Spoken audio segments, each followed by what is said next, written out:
नमस्कार, मी स्मिता शिवाळे. आत्ता तुम्ही रणपती शिवरायाचा ट्रेलर पाहिला आणि हा चित्रपट 30 जानेवारीला रिलीज होतो आहे. हा शिवराज अष्टकातला 6वा चित्रपट आहे, 6वं पुष्प आहे, जे लोकार्पण होणार आहे. आणि मला असं वाटतं की या चित्रपटाचा एक भाग होणं माझ्यासाठी खरंच अभिमानाची गोष्ट आहे. या चित्रपटामध्ये मी यावेळेला मुघल गटात आहे, नेगेटिव्ह भूमिका करते. माझ्यासाठी फार वेगळा एक्सपिरियन्स होता. औरंगजेबाची बहीण जहा आरा, जिची सूरत होती, ती सूरत शिवरायांनी लुटली होती आणि तिचं मनोबल खचवण्याचा प्रयत्न केलेला. त्यामुळे छत्रपती शिवाजी महाराजांवर तिचा विशेष राग होता. आणि ज्यावेळेला आग्र्यामध्ये छत्रपती शिवाजी महाराज येणार असं तिला कळलं, तर त्यावेळेला तिला एक्झॅक्टली काय वाटलं आणि तिकडे काय घडली ती गोष्ट, यावेळेला आपण आग्र्याहून सुटका म्हणत नाही आहे, तर स्वारी आग्रा म्हणतोय. असं का म्हणतोय हे जाणून घेण्यासाठी 30 जानेवारीला तुम्ही चित्रपटगृहामध्ये या, तुम्हाला कळेल. आणि ग्रँजर बघायला मला खूप मजा येईल, कारण हा चित्रपट थिएटरमध्ये बघण्यासारखा आहे.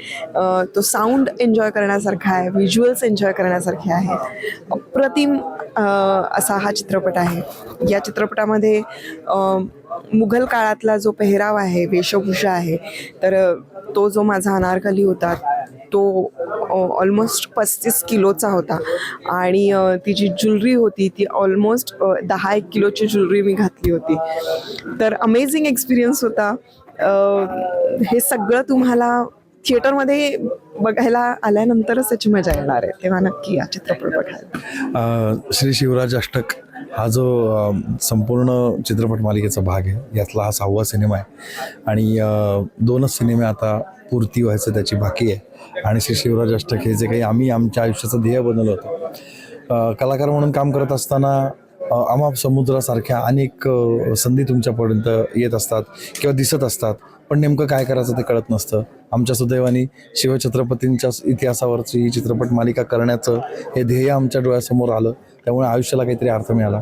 त्यामुळे आज 6व्या चित्रपटानंतर 6व्या चित्रपटाचं ट्रेलरचं लोकार्पण करताना फार आनंद होतो आहे. आणि लवकरच उरलेले 2 चित्रपटही आम्ही पूर्ण करू याची खात्री वाटते. सर्व टीमचे मनापासून आभार मानतो. गणेश गारगोटे सर, त्यांची सर्व टीम आणि ज्ञात अज्ञात सर्वांना मनापासून धन्यवाद देतो. कारण हा खेळ नव्हे एकल्याचा, हे छत्रपती शिवरायांचं जे आपल्यावरती अनंत अनंत उपकार आहेत त्याचं स्मरण करणं, ते पुढं पोहोचवणं हे आपल्या सगळ्यांचं कर्तव्य आहे. आणि हे शिवधनुष्य आहे ते पेलण्यासाठी सगळे हजारो लाखो हात पाठीशी आहेत. त्या सर्वांना मनापासून धन्यवाद देतो. नमस्कार, मी अजय पुरकर. रणपती शिवराय स्वारी आग्रा हा आमचा चित्रपट 30 जानेवारी 2026 रोजी जगभरात प्रदर्शित होतो आहे. हा चित्रपट फक्त मराठी भाषेत नाही, तर आम्ही एक पाऊल पुढे टाकतोय की लोकांकडनंच खूप आग्रह होत होता की हा चित्रपट फक्त मराठीत नाही तर इतर भाषांमध्येही असावा, म्हणजे जगभरातल्या रसिक श्रोत्यांना महाराजांचं महत्त्व आणि ते किती महान होते याची प्रचिती येईल. आणि म्हणून हा चित्रपट आम्ही 30 तारखेला प्रदर्शित करतो आहोत. माझी भूमिका यात सुभेदार तानाजीराव मालुसरे यांची आहे. आणि या भूमिकेला तुम्ही सगळ्यांनी खूप वर्ष मला भयंकर प्रेम दिलेलं आहे, कौतुक केलेलं आहे. तर ह्याही चित्रपटामध्ये मी त्याच भूमिकेत तुम्हाला दिसणार आहे. आणि हा रणसंग्राम बघायला तुम्ही 30 तारखेपासून जवळच्या चित्रपटगृहात जरूर जा. आणि मला खात्री आहे हा चित्रपट तुम्हाला नक्की आवडेल. आणि मी मुद्दामून सांगतो की पुढच्या पिढ्यांसाठी आम्ही हे कार्य हातात घेतलेलं आहे, त्यामुळे तुमच्या लहान मुलांना, पूर्ण कुटुंबाला, आजी आजोबा जेवढे लोक असतील तेवढे सगळेजण जाऊन थिएटरमध्ये आपल्या महाराजांचा हा सोहळा साजरा करा. हर हर महादेव. नमस्कार, मी अभिजित श्वेतचंद्र. जय शिवराय. आत्तापर्यंत मीडियासोबत मी बोलत होतो, मी माझं मत व्यक्त करत होतो, मी माझा फिल्मची प्रोसेस सांगत होतो. आता ट्रेलर अनावरण झालेलं आहे आणि मला असं वाटतं की त्याच्यानंतर मी सगळ्यांना विचारतोय की त्यांना हा ट्रेलर कसा वाटला. पहिल्यांदा माझ्या पत्नीला विचारतोय, का तुला ट्रेलर कसा वाटला? जय शिवराय.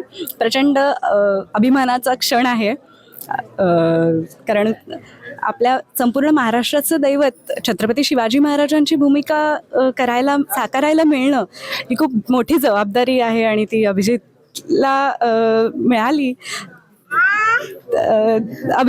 अभिजितचं भाग्य आहे ते, असं मला वाटतं. आणि खूप छान झालंय ट्रेलर. सगळे भावना विवश झालेले आहेत. आणि त्यांना अशी सवय नाही आहे इंटरव्ह्यूची, आई पप्पा असतील तर सगळे इमोशनली आहेत आणि त्यामुळे शब्द स्लर होत आहेत आणि डोळ्यात अश्रू आहेत, कंठ दाटून आलाय, त्यामुळे तुम्ही समजून घ्या. आता मी पप्पांना विचारतो, तुम्हाला कसं वाटलं? अरे आम्ही शिवाजी महाराजांचं, शिवाजी माझी भूमिकेतल्या मुळाचा बाप आहे म्हणून मला मोठं छाती भरून आली माझी.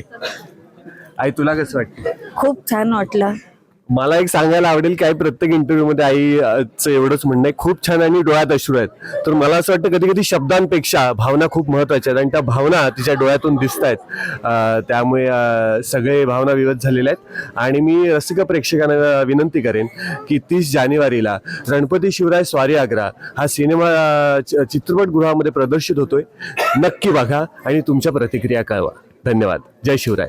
नमस्कार, मी नुपूर दैठणकर.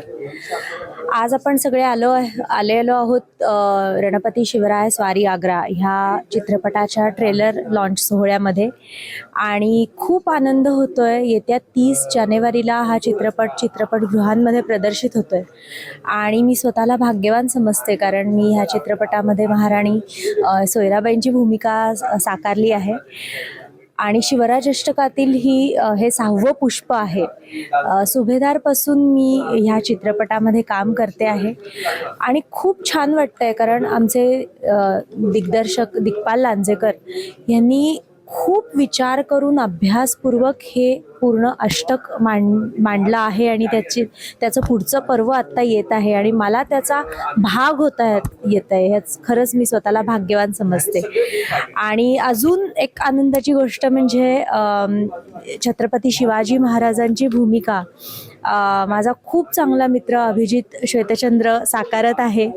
खरं सांगायचं तर 6-7 वर्ष मागे गेल्यासारखं वाटतंय, कारण मी आणि अभिजितने एकत्र मालिका केली होती बाजी नावाची, जिथे आम्ही दोघंही लीडमध्ये होतो आणि पुन्हा त्यानंतर 5-6 वर्षात असे 5व्यांदा आम्ही एकत्र हे काम केलेलं आणि 6व्यांदा आम्ही आता पुन्हा एकदा एकत्र दिसणार आहे तुम्हाला सगळ्यांना स्क्रीनवर. तर खूप छान वाटतंय, कारण आम्ही तेवढेच छान फ्रेंड्स सुद्धा आहोत आणि कॅमेरासमोर सुद्धा काम करताना एकत्र खूप मजा येते. आणि जेव्हा कळलं की अभिजित महाराजांची भूमिका करतोय, मला मनापासून आनंद झाला या गोष्टीचा. मला असं वाटतं की आत्ताच्या काळात शिवाजी महाराजांचा किंवा आपला जो इतिहास आहे हा लोकांपर्यंत पोहोचवणं खूप गरजेचं आहे. अगदी आता माझा मुलगा लहान आहे 6 वर्षाचा आणि त्याला हा इतिहास कसा कळेल, तर ह्या चित्रपटांच्या माध्यमातून खूप हे मला असं वाटतं एक सशक्त माध्यम आहे की त्याद्वारे आपण आपला इतिहास खूप साऱ्या लोकांपर्यंत एका वेळी पोहोचू शकतो. एक विचार आहे, एक संदेश आहे. आणि मला असं वाटतं माझ्यासारख्या पालकांचं काम थोडंसं इझी झालं आहे त्यामुळे, की मी माझ्या मुलाला घेऊन चित्रपटगृहात जाणार आणि असे खूप सध्या कमी मूवीज येतात जे सगळं फॅमिली एकत्र मिळून बघू शकतात किंवा मुलांना तुम्ही थिएटरमध्ये जाऊन असं काही दाखवू शकता. तर मला असं वाटतं हे जे अष्टक आहे दिग्पाल लांजेकर सरांनी ते जे आणता आहेत ते खूप सशक्त माध्यम आहे. आणि आजकाल अजून एक गोष्ट पाहायला मिळते की मुलांच्या तोंडी जी गाणी आहेत त्या बरेचदा त्याचा अर्थही माहिती नसतो, पण सतत कानावर पडल्यामुळे ती गाणी पाठ असतात आणि ते गुणगुणत असतात. पण शिवराज अष्टकाच्या निमित्ताने हे जे आता पोवाडा बघितला असेल किंवा अगदी मराठीतलं पहिलं रॅप तुम्ही बघितलं आले मराठे, तर अशी काही जी गाणी आहेत उडत्या लयीतली चालीतली ही पटकन लक्षात राहतात आणि ही सतत गुणगुणली जातात. म्हणजे मी माझ्या घरामध्ये सुद्धा सतत माझा मुलगा जेव्हा ही गाणी गात असतो ना तेव्हा इतकं छान वाटतं, कारण कुठेतरी असं मस्त वातावरण, भारलेलं वातावरण, जोशपूर्ण वातावरण वाटतं. आणि मुलांच्या तोंडी ॲक्च्युली ही गाणी आहेत आजकालच्या पिढीच्या तोंडामध्ये. ह्याचं सगळं श्रेय मला असं वाटतं शिवराज अष्टकाचे जे प्रणेते आहेत आपले दिग्पाल लांजेकर सर ह्यांना जातं आहे. आणि अशाच पद्धतीने आता हे 6वं पुष्प येत आहे, पण पुढे सुद्धा चित्रपट यावेत आणि तुम्ही सगळ्यांनी नक्की थिएटरमध्ये जाऊन हे चित्रपट पहा. माझ्या भूमिकेविषयी सांगायचं झालं तर मला खूप छान भूमिका माझ्या वाट्याला आली आहे आणि दरवेळेला मला दिग्पाल दादा सांगतात की अशा पद्धतीने तुला, कारण आता तुम्हाला माहिती आहे की सोयरा बाईंचे सुद्धा वेगवेगळ्या छटा आहेत, पण ह्या पर्टिक्युलर प्रसंगी त्या कशा वागतील किंवा त्या कशा पद्धतीने जिजाऊ आऊसाहेबांना ऑब्झर्व करतात, त्या कशा पद्धतीने राजकारभार करता आहेत किंवा पुढे जाऊन त्यांना असं वाटतं की खूप जास्त महत्त्वाकांक्षी आहेत की पुढे आपल्या हातात राजकारभार येईल, मग आपण कशा पद्धतीने करायचा, किंवा वेळप्रसंगी त्या हळव्या सुद्धा होतात पण त्या जिजाऊ आऊसाहेबांना सपोर्ट सुद्धा करतात, त्यांना सांभाळतात सुद्धा आहेत. तर अशा वेगवेगळ्या छटा माझ्या वाट्याला आल्या या चित्रपटामध्ये सुद्धा आणि करायला खूप मजा आली. आणि जाता जाता मला सांगायला आवडेल की ही आमची एक टीम आहे, अष्टकाची जी टीम आहे ना, इट्स लाईक अ फॅमिली. म्हणजे आम्ही सगळे एकत्र जेव्हा असतो ना, आम्ही आउटडोअर शूट करत असतो, आम्ही असे कोणीच आपापल्या व्हॅनिटीमध्ये जाऊन बसलंय, आपापला मोबाईल, आपला शॉट झाला की मोबाईलमध्ये बसलाय असं कधी पाहायला मिळत नाही. आम्ही सगळे सेटवर एकत्र असतो, मॉनिटर समोर असतो. कोणाचा शॉट उत्तम झाला तर तेवढाच आनंदाने टाळ्या वाजवत असतो. काही प्रसंग असतात, कधी हळवे क्षण असतात, इक्वली एकमेकांच्या गळ्यामध्ये पडून रडत सुद्धा असतो.